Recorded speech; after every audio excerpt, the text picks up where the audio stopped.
তত্ত্বাবধায়ক সরকারের সাবেক উপদেষ্টা ডক্টর হোসেন জিল্লুর রহমান বলেছেন, যে বৃহত্তর আকাঙ্ক্ষা নিয়ে বিজয় দিবস এসেছিল সে আকাঙ্ক্ষার অনেক কিছুই পূরণ হয়নি।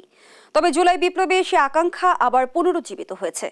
রাজধানীর আইডিবি ভবনে বিজয় দিবসের প্রত্যাশায় বৈষম্যহীন রাষ্ট্র কাঠামো গঠন শীর্ষক আলোচনা সভায় প্রধান অতিথির বক্তব্যে তিনি একথা বলেন।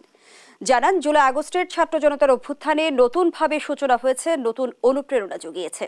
সেই অনুপ্রেরণা নিয়ে নিজেরাই বৈষম্যহীন রাষ্ট্র কাঠামো নির্মাণ করতে হবে। বৈষম্যহীন রাষ্ট্র কাঠামো নির্মাণে মেধা, জ্ঞান ও প্রজ্ঞা ব্যবহার করে উৎকর্ষ সাধনের জন্য তরুণ প্রজন্মকে আহ্বান জানান তিনি।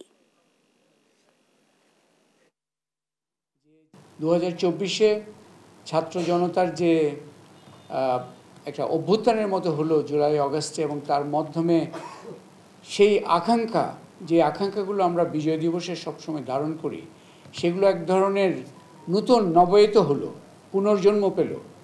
এবং আজকে আমরা আবারও সেই সম্মিলিতভাবে আমাদের যে উচ্চতর আকাঙ্ক্ষাগুলো নিয়ে আবারও একত্রিত হচ্ছি, আলাপ করছি।